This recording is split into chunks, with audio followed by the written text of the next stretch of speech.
Aparat Polsek Ngadiluih bersama Polsuska mengevakuasi jasad Bibit Almuji, warga Gondang, Tulung Agung.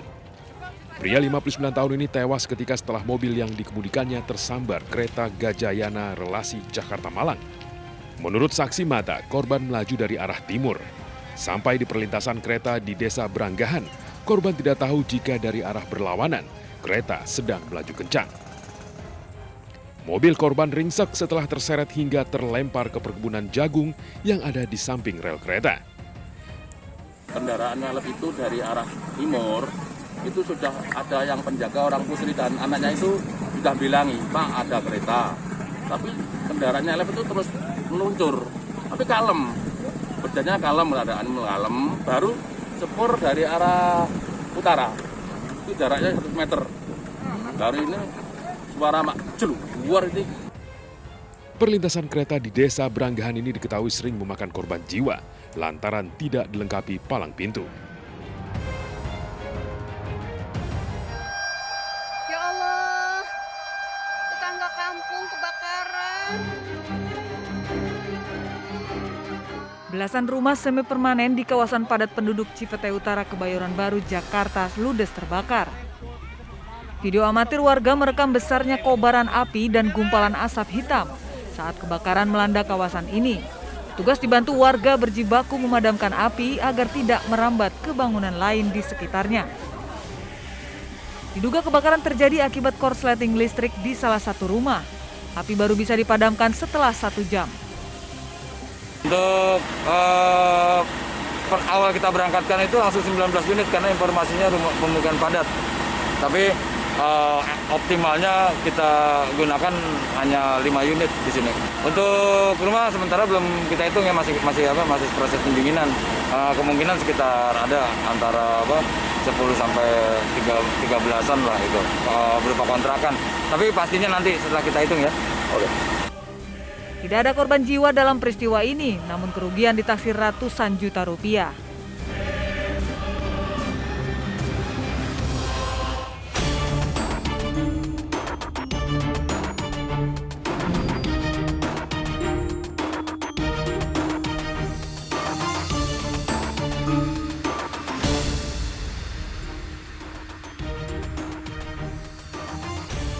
Kisah pilu dialami gadis asal Kebumen, Jawa Tengah yang menjadi korban persetubuhan.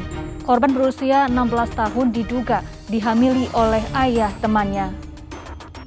Pemirsa, selain kasus tersebut, selama 1 jam ke depan, Realita juga akan menghadirkan berita-berita kriminal pilihan.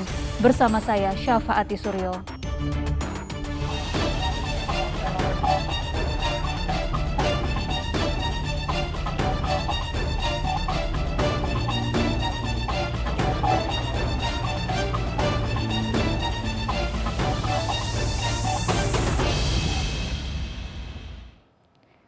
Pemirsa, kita awali Realita dengan informasi terkait pembunuhan. Seorang pemuda di Medan, Sumatera Utara tega menganiaya ayah dan kakak kandungnya hingga tewas.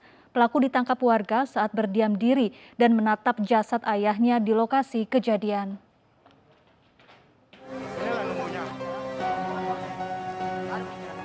Warga Jalan Wakaf, Kelurahan Karangberombak, Medan Barat, Kota Medan gempar. Seorang pria bernama Sugeng ditemukan tewas bersimbah darah di samping rumahnya. Tidak hanya Sugeng, warga juga menemukan anak Sugeng bernama Rizky yang juga tewas mengenaskan dalam kamar rumahnya. Keduanya tewas setelah dianiaya Arsyad, anak kandung Sugeng yang juga adik dari Rizky. Tim Inafis Polrestabes Medan yang datang ke lokasi langsung mengolah tempat kejadian perkara dan menemukan 1 senjata tajam yang digunakan Arsyad saat menghabisi ayah dan kakaknya.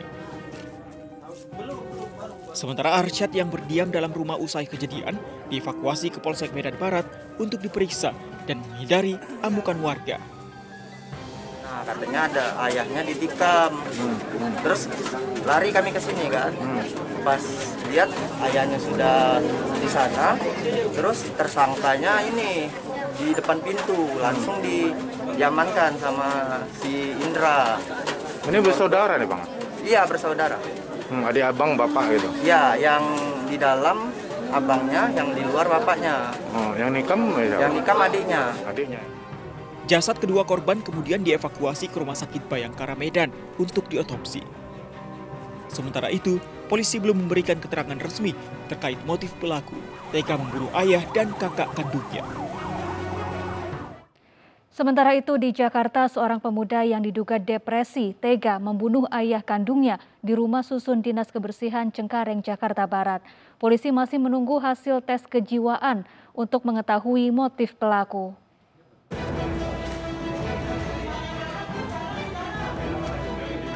Semi Roni Arta Martua Lumban Gaul. Pemuda ini diperiksa intensif aparat Polsek Cengkareng usai ditangkap lantaran membunuh ayah kandungnya Tumpak Lumban Gaul. Insiden berdarah ini terjadi di rumah korban, di rumah susun Dinas Kebersihan Blok B Cengkareng, Jakarta Barat. Karena keterangannya selalu berubah, polisi belum bisa memastikan motif pelaku tega membunuh korban. Pelaku yang diduga depresi ini akan diperiksa kejiwaannya di Rumah Sakit Polri Kramat Jati. Dari tangan pelaku, polisi menyita 2 senjata tajam yang digunakan pelaku saat menganiaya ayah kandungnya hingga tewas. Mungkin kami menunggu visum karena ada tusukan, ada 3 luka tusukan, 3 luka tusukan di perut, dada, dengan di leher ya, 3 luka tusukan. Untuk motif diduga sendiri, dengan senjata tajam. Untuk motif sendiri sudah berapa saksi yang diperiksa? Untuk saksi dimintai keterangan 2 RT setempat yang bawa, namun belum jelas banget motifnya apa. Sekali lagi mohon maaf, belum jelas banget karena kejiwaan dari anak ini terganggu nih. Jika nantinya dari hasil pemeriksaan pelaku tidak mengidap gangguan kejiwaan, proses hukum akan berlanjut. Dirinya dijerat pasal berlapis tentang penganiayaan dan pembunuhan dengan ancaman hukuman 20 tahun penjara. Sebelumnya, Tumpak Lumban Gaul, 62 tahun tewas saat dibawa ke rumah sakit usai dianiaya anaknya. Korban terluka tusukan senjata tajam di leher dan dadanya. Sementara pelaku yang masih ada di lokasi langsung ditangkap warga. Karena pelaku terus berusaha memberontak, warga kemudian meminta bantuan aparat untuk menenangkan dan dibawa ke Polsek Cengkareng. Menurut warga rumah susun Dinas Kebersihan, korban dan pelaku terlibat cekcok mulut lantaran pelaku tidak mau membantu merawat ibunya yang sakit.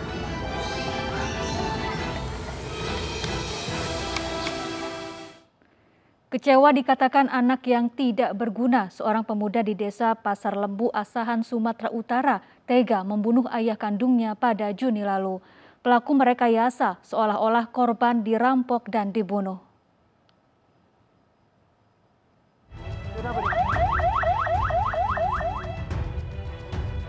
Warga Dusun 2 Besar Pasar Lembu Air Joman, Asahan mendatangi rumah Khairil Anwar. Warga tidak menduga kakek 57 tahun ini dibunuh oleh anak kandungnya, Irwan Sahputra.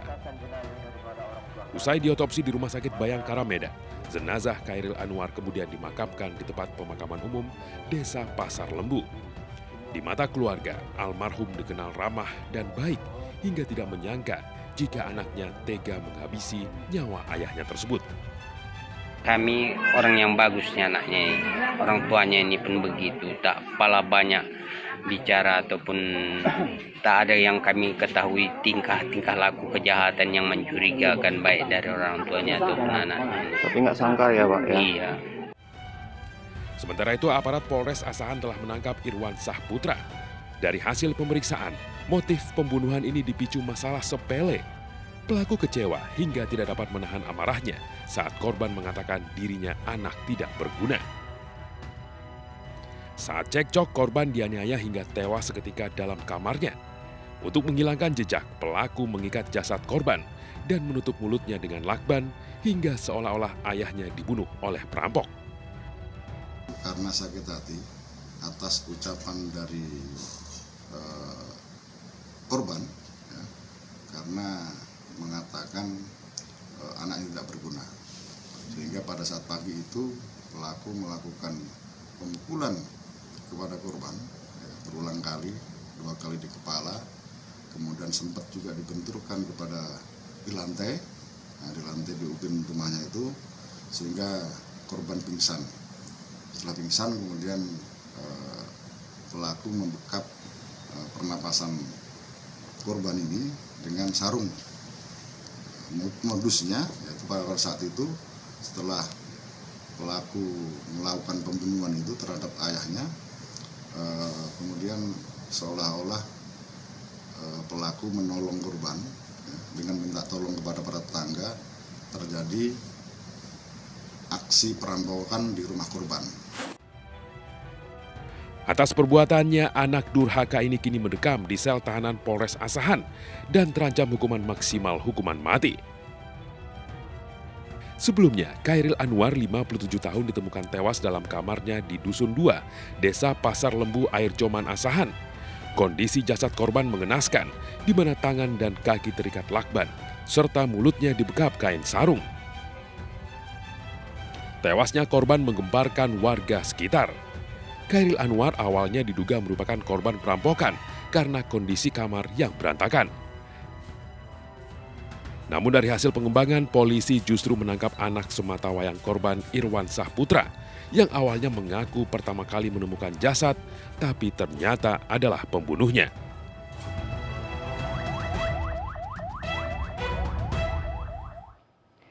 Sementara itu di Buton, Sulawesi Tenggara tersinggung karena dilarang pesta miras, seorang pemuda menganiaya ayah tirinya. Pelaku tega menganiaya dengan botol minuman keras hingga korban terluka di kepala dan gigi nyaris rontok.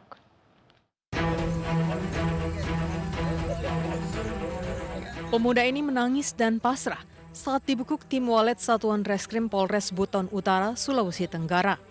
HD ditangkap tak jauh dari rumahnya di Desa Wambole, Kecamatan Kulisusu Utara, Kabupaten Buton Utara, usai menganiaya ayah tirinya Muslihun.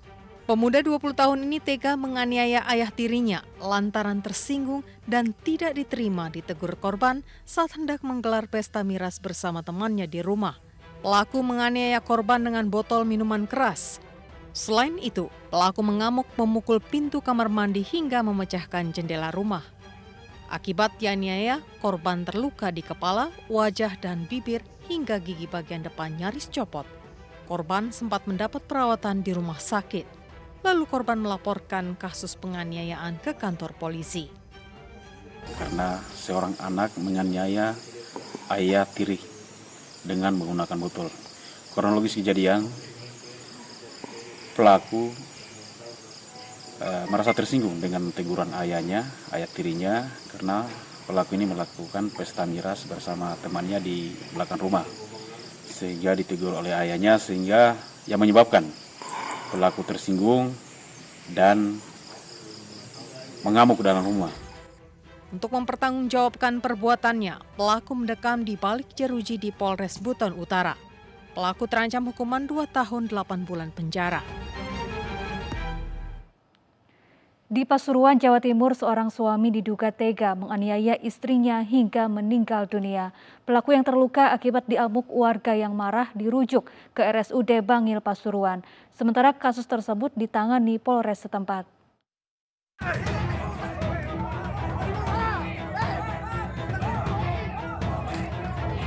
Warga emosi dan marah terhadap pria berusia 59 tahun ini saat akan ditangkap polisi. Pria ini diduga menganiaya istrinya hingga meninggal dunia. Sukari diduga memukul kepala belakang istrinya dengan sebatang kayu hingga meninggal di rumahnya di Kabupaten Pasuruan, Jawa Timur.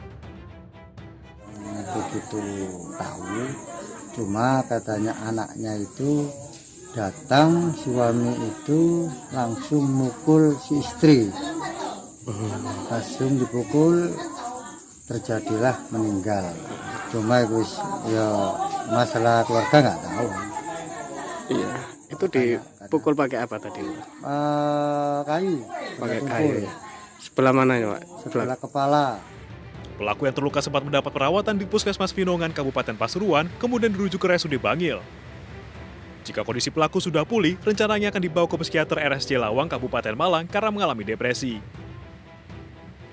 Yang mana kasus ini diduga motif awal itu ada hubungan yang kurang baik antara korban dan pelaku, dan diduga keras motif awalnya yang pelaku ini memang ada mengalami depresi ataupun gangguan jiwa. Namun itu akan kita perdalam ataupun kita lakukan penyelidikan lebih lanjut untuk dilakukan pemeriksaan kejiwaan kepada dokter ataupun rumah sakit setempat. Kepergian korban meninggalkan duka mendalam. Di mata keluarga dan tetangga, korban dikenal sebagai sosok yang baik dan rajin beribadah. Korban merupakan ibu rumah tangga beranak 1. Sementara pelaku yang merupakan penjual es keliling belakangan kerap sakit-sakitan. Sepasang suami istri ditemukan bersimbah darah di tempat tidur rumah mereka di Konawe Utara, Sulawesi Tenggara. Sang istri tewas sementara suaminya kini kritis dan belum bisa dimintai keterangan. Suami yang bersangkutan di Isak tangis keluarga pecah saat mendapati Fitria sudah tidak bernyawa bersimbah darah dalam kamar rumahnya di Jalan Pahlawan, Tobaku, Kolaka Utara. Suami Fitria, Rusman, juga tergeletak bersimbah darah namun masih bernafas hingga langsung dibawa ke RSUD Jafar Harun Lasusua. Saat kejadian, keluarga menemukan sebilah senjata tajam ada di sekitar korban. Tidak ada barang berharga di rumah korban yang hilang saat kejadian. Namun keluarga mengaku tidak tahu kemungkinan pasangan tersebut mengalami masalah.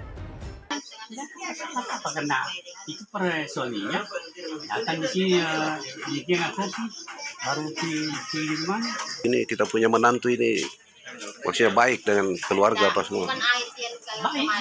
Baik dapat anak. Sementara itu, polisi masih menunggu kondisi Rusman yang kini dirawat intensif di rumah sakit. Rusman dianggap menjadi saksi kunci dari peristiwa berdarah tersebut. Untuk langkah penyelidikan kita tuh saksi masih sudah ada beberapa orang nama yang kita kumpulkan dan akan segera kita panggil. Sementara itu sudah 2 orang kita periksa, kita ambil keterangannya. Selanjutnya akan masih bertambah untuk saksi di lapangan untuk menguatkan tentang apa yang terjadi pada hari itu.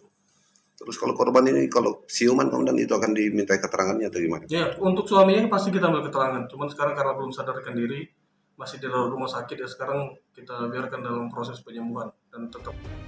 Fitria merupakan tenaga honorer di Sekolah Taman Kanak-Kanak. Sementara Rusman, suaminya, bekerja sebagai tenaga honorer di Dinas Pemadam Kebakaran Kolaka Utara. Jenazah Fitria akan dimakamkan di pemakaman umum Desa Katawi yang tak jauh dari rumah duka.